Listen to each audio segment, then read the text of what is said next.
আসসালামু আলাইকুম রহমতুল্লাহ বারাকাত। ওয়ালাইকুম আসসালাম হাসান, শোনা রহমতুল্লাহ। যাচ্ছে? জি স্যার, শোনা যাচ্ছে স্যার। আজকের এই ওয়েবিনারের সম্মানিত সভাপতি প্রফেসর নিজামুদ্দিন, আহ, মাননীয় প্রধান অতিথি প্রফেসর শামসুল আলম, আমার বন্ধুবর, আরবি ইসলামী বিশ্ববিদ্যালয়ের মাননীয় ভাইস চ্যান্সেলর, এবং আমি যোগদান একটু দুঃখিত যে আমি যোগদান করতে একটু দেরি হয়েছে। অনেকের বক্তব্যই আমি হয়তো শুনতে পারিনি। শুনতে পারলে আরো একটু নিজেকে সমৃদ্ধ করতে পারতাম। তো আমি আহ, যোগদান করার পরে থেকে যে কয়েকজনের বক্তব্য শুনলাম, তো এতে আমি অনেক সমৃদ্ধ হয়েছি। তো আসলে আমি স্যারের সাথে পরিচিত হয়েছি ইসলামী বিশ্ববিদ্যালয়ে 95-এ যোগদান করার পর থেকেই। আমাদের ডিপার্টমেন্ট প্রায় কাছাকাছি ছিল, প্রতিদিনই ওনার সাথে প্রায় একবার দেখা হতো। তো আসলে অনেক আলোচকই রয়েছে, যার কারণে আমি দীর্ঘ কোনো আলোচনা করব না, অল্প কথার মধ্যে আমি শেষ করব। তো এক কথায় উনি অত্যন্ত বিরল একজন ব্যক্তিত্ব ছিলেন। আজকের যে সেমিনারের ওয়েবিনারের যে আহ, নামকরণ শিরোনাম দেওয়া হয়েছে ইসলামী শিক্ষায় তার অবদান। আসলে ইসলামী শিক্ষায় তার অবদান পুরোটি, এবং তার কথা এবং কাজ এবং তার শিক্ষা দীক্ষা সবকিছুই ছিল যেন ইসলামী শিক্ষার বিস্তারের জন্য। যেমন আমি একটি কথা শুনেছিলাম, আমার শিক্ষক, ওনারও শিক্ষক প্রফেসর মুস্তাফিজুর রহমান বার্টন রাসেলকে একবার প্রশ্ন করা হয়েছিল যে আপনি তো পারিবারিক প্রথায় বিশ্বাস করেন না, আপনার একটা বইতে একজন মেয়ের ছবি কেন দেখা যাচ্ছে? তো বার্টন রাসেল বলেছিলেন যে ঠিক বলেছেন, ওটি হলো আমার আহ ব্যক্তিগত জীবন, আর এটি হলো আমার দর্শন।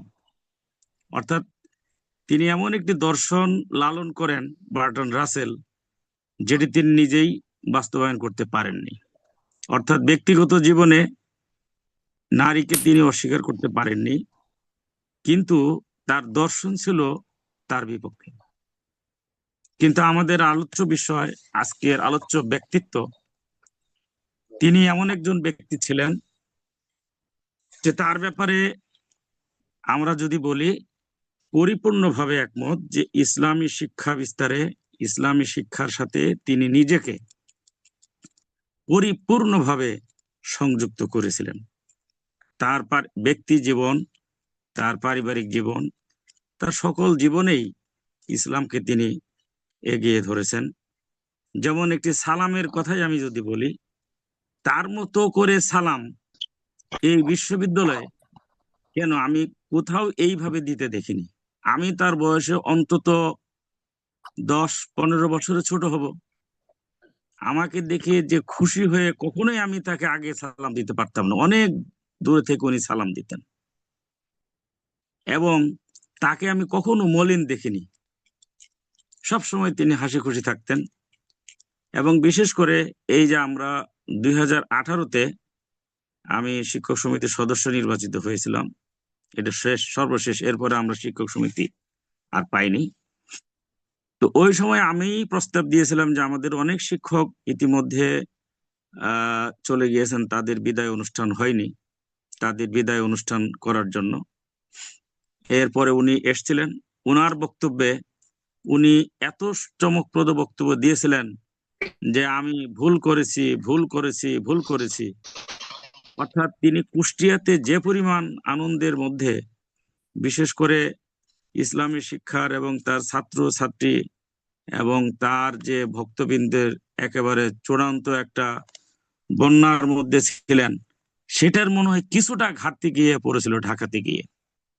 এটি কিন্তু তিনি বলেছেন।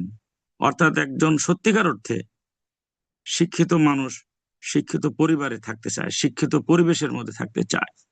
ঢাকাতে গিয়ে মনে হয় কিছুটা তার ব্যত্যয় ঘটেছিল, যার কারণে তিনি এটি বলেছেন। এবং তার যে আমি বলবো যে ছোটদের প্রতি যে স্নেহ, ভালোবাসা এবং বড়দের প্রতি যে সম্মান, আমি একটি উদাহরণ দিব। যেমন প্রফেসর মুস্তাফিজুর রহমান স্যার, আমি পিএইচডি করেছি ওনার আন্ডারে। আমি তার একজন শিক্ষককে খুঁজে পেয়েছিলাম, তার সরাসরি শিক্ষক ডক্টর ফাতেমা সাদেক। তখন তার বয়স ছিল 96 বছর। তো এই খবর পাওয়ার পরে মুস্তাফিজুর রহমান স্যার আমাকে বললেন যে বাবা, আমাকে স্যারের সাথে, ম্যাডামের সাথে সাক্ষাতের ব্যবস্থা করাও। তো যাই হোক, আমি সাক্ষাতের ব্যবস্থা করালাম। মুস্তাফিজুর রহমান স্যার তার শিক্ষকের কাছে এমন নতজানু অবস্থায় বসলেন, এইভাবে আমি কখনো তাকে বসতে দেখিনি। এবং তিনি একেবারেই যে কথাটি ম্যাডাম জিজ্ঞেস করছেন শুধু তারই উত্তর দিচ্ছেন। মনে হয় যে একেবারে শিশু বালকের মতো প্রফেসর মুস্তাফিজুর রহমান স্যার তার সামনে বসে আছেন। ঠিক একই রকম প্রফেসর ইয়া রহমান স্যার, উনি আমার সরাসরি শিক্ষক নয়, আমি এবং উনি একই ডিপার্টমেন্টে ঢাকা বিশ্ববিদ্যালয় থেকে লেখাপড়া করেছি, কিন্তু উনাকে আমি শুরু থেকে শেষ পর্যন্ত স্যার বলেছি। উনিও আমাকে ছাত্রতুল্য এবং ছোট ভাইয়ের মতো মনে করেছেন। তো প্রফেসর ইয়া রহমান স্যারকেও আমি দেখেছি মুস্তাফিজ স্যারের সামনে ঠিক এভাবে বসতেন এবং তার যে কোনো সিনিয়রের পাশে এত সম্মান তাজিম করতেন। তো যাক, এগুলোর মাধ্যমে আমরা ওনার কাছ থেকে অনেক কিছু শিখেছি। এবং উনার বিশ্ববিদ্যালয় থেকে রিটায়ারমেন্টের পরে একাডেমিক কাউন্সিলে প্রফেসর আবুল হাসান বলেছিলেন যে আজকে প্রফেসর ভাই ছুটি ইয়েতে চলে গেছেন, তার কথা বারবার মনে পড়ছে যে এই একাডেমিক কাউন্সিলে উনি কোরআন তেলাওয়াত করতেন, আমরা হৃদয় দিয়ে ওনার তেলাওয়াতটা অনুভব করতাম। আজকে আর আমরা এইটা পাচ্ছি না, কেন যেন মনে হচ্ছে যে সে স্বাদ আর আমরা আর পাবো না। একাডেমিক কাউন্সিলে তিনি এটি বলেছিলেন। এবং তার আরো একটি বৈশিষ্ট্য ছিল তার মুনাজাত। আমি প্রায় বলি, এখনো বিভিন্ন জায়গায় বলি যে মুনাজাতের এটা যে একটা শিল্প, এই শিল্পটি ছিল উনার মধ্যেই। তার শব্দ চয়ন এবং উচ্চারণ এত স্পষ্ট ছিল যে পারিবারিক ভাবেও তিনি কিন্তু মাখরাজ উচ্চারণ করতেন। খালেদ এখানে আছেন হয়তো, অনেক আগের ঘটনা। খালেদ ছিল আমাদের ইয়েতে রেস্ট হাউসে, আমিও আছি, তখন সে একটু ছোট। তো খালেদকে ডাকতেছে, উনি উনি সম্ভবত ঘুমিয়ে পড়েছে না খেয়েই। স্যার ডাকতেছেন, বাবা খালিদ, বাবা খালিদ, ওঠো ওঠো, খেয়ে ঘুমো, খেয়ে ঘুমো, কাজে দেবে। স্যার কিন্তু তার রুমে ঢুকতেছে না, শুধু রুমের সামনে দিয়ে ঘুরতেছে আর বারবার ডাকতেছে। আমি রুম থেকে বের হয়ে আসছি যে কি রে, ঘটনা কি হয়েছে। পরে দেখেছে এই ঘটনা, খালেদ না খেয়ে শুয়ে গেছে। এই যে স্যারের কাছ থেকে যে আমরা শিখেছি যে ছোট মানুষকেও তার নামের পরিপূর্ণ নাম মানে অত্যন্ত পরিষ্কার ভাবে উচ্চারণ করতেন। অর্থাৎ তার মুখে আমি কখনোই অস্পষ্ট কোনো উচ্চারণ দেখিনি। তো যাক, এই আলোচনার মাধ্যমে তাকে আমরা আবারও বারবার স্মরণ করলাম এবং এই আলোচনার মাধ্যমে অনেক কিছুই আমরা জানতে পারলাম এবং তার ছেলেরাও জানতে পারবে যে তার বাবা কত বড় একজন বিদগ্ধ পণ্ডিত ছিলেন। তো আমি যে কথাগুলো বলতাম যে দুই একটি প্রস্তাবের কথা, এটি আমার আগে প্রফেসর হিজবুল্লাহ স্যার কিন্তু বলেছেন যে ওনার মতন একজন ব্যক্তিকে স্মরণে রাখার জন্য ডিপার্টমেন্টে ছোটখাটো কিছু কাজের মাধ্যমে কিন্তু করা যায়। যেমন আমরা প্রফেসর আবু মুখলেসুর রহমান স্যারের মৃত্যুর পর আমরা ডিপার্টমেন্টের সেমিনারের নাম রেখেছি আবু মুখলেসুর রহমান সেমিনার কক্ষ। তো সেরকম যদি ওনাদের যে সেমিনার কক্ষটি রয়েছে, সেমিনার কক্ষের নামটাও যদি স্যারের নামে রাখে, হয়তো সেমিনারের কোনো নামই নাই, এরকম একটা সেমিনার কক্ষের নাম হতে পারে। এখানে জালাল আছে কিনা আমি জানি না, পরেও আমি তাকে বলবো যদি সম্ভব হয়।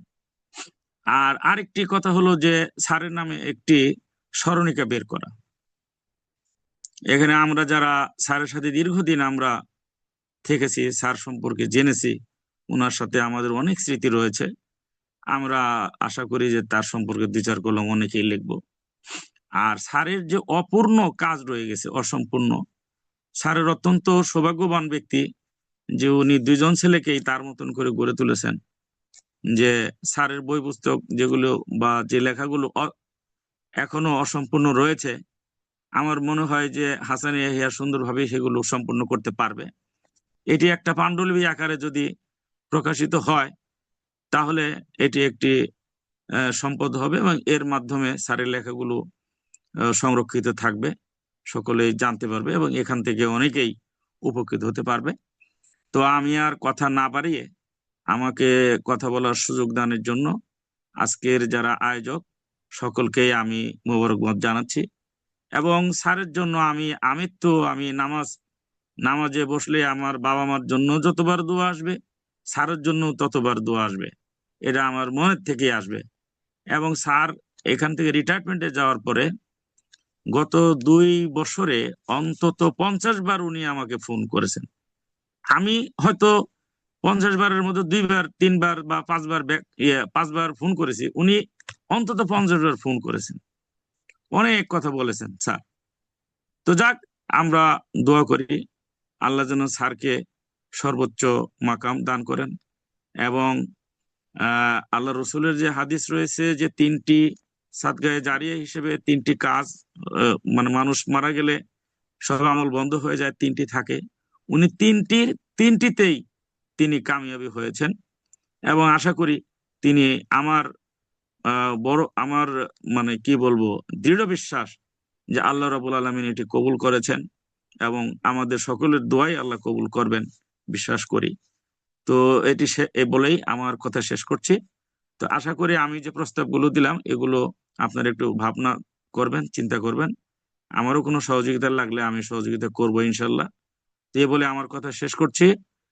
সকলকেই ধন্যবাদ জানাচ্ছি। আসসালামু আলাইকুম ওয়া রাহমাতুল্লাহি ওয়া বারাকাতুহু।